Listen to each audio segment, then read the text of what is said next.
اللهم صل وسلم وبارك على محمد وعلى آله وأصحابه أجمعين. يا صباح الفل، صباح الهنا، صباح الياسمين، صباح التفاؤل على عيونكم يا أحلى متابعين. صلى على الرسول. اللهم صل وسلم وبارك عليك يا حبيبي ويا شفيعي يا رسول الله. ازيكم يا حبايب قلبي، عاملين ايه؟ وحشتوني والله جدا جدا جدا. ايه رأيكم في الطاجن دي يا جماعة؟ من أحلى الطواجن اللي انت تعملوها في الفرن، طواجن الجمبري. بسم الله ما شاء الله يا جماعه. طعمها كان حلو قوي وطريقه سهله وبسيطه. هي بس تكلفتها في الجمبري. بسم الله ما شاء الله يا جماعه. طعمها كان حلو قوي وما خدتش مني اي وقت. يلا بينا نخش على الفيديو بقلب جامد ونشوف احنا عملنا الجمبري دي ازاي.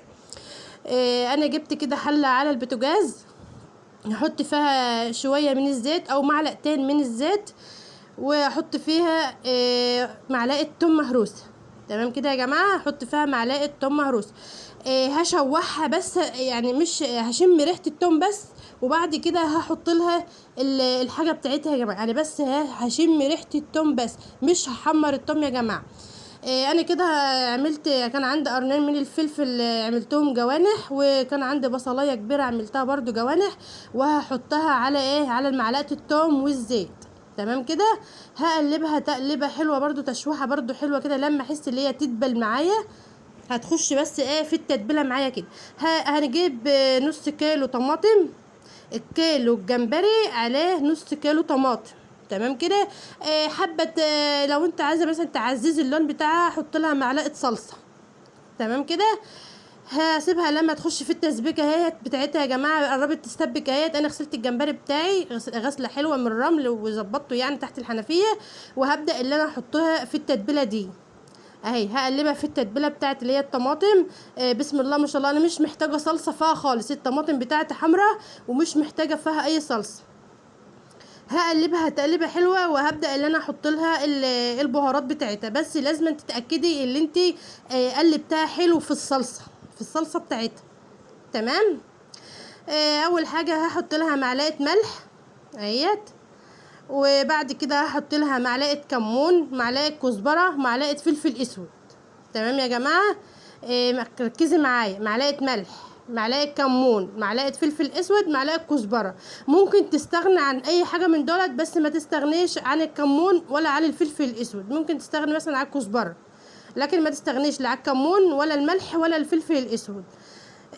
قلبها برضو تقليبه حلوه هي، تقلبها كده على البوتاجاز. اهم حاجه ما تنسنيش لو عجبك الفيديو ما تنسنيش في اللايك والشير ومتابعه للقناه عشان يوصلك كل جديد.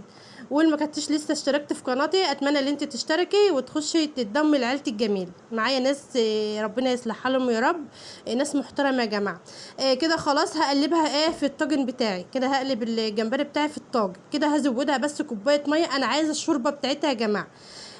انا هحتاج الشوربه بتاعتها ديت. هعمل بها حاجه، يعني انا محتاجه الشوربه. هي اصلا يعني كنت عشان الشوربه دي عايزه اعمل بها ملوخيه يا جماعه، ملوخيه بالجمبري. كده خلاص. قبل ما احط الطاجن بتاعي في الفرن، احط معلقه شطه على الوش. جربي شوربه الجمبري كده في الملوخيه، صفيها واعملها طعمها تحفه يا جماعه. كده حطيتها في الفرن اهوت، حمرت وشها وهوريها لكم اهي. بسم الله. ما تطولهاش في الفرن، يعني ربع ساعه، ربع ساعه عشان تاخد السوي وتشرب من التتبيله كلها. ربع ساعه بس في الفرن. بسم الله ما شاء الله يا جماعه. بسم الله ما شاء الله. كان طعمها بصي رهيب بجد. جربها بس بالطريقه ديت وانت هتدعولي. شفتوا الشوربه دي بقى هم بقى يشربوها، بس انا اخدت منها شويه عشان اعمل بها ملوخيه بالجمبري يا جماعه. كان طعمها حلو قوي. بسم الله ما شاء الله. كان كيلو جمبري كفانا بصراحه، وكان طعمه حلو. واتمنى ان الفيديو يكون عجبكم. ومتنسيش تعملي لايك وشير ومتابعه للقناه.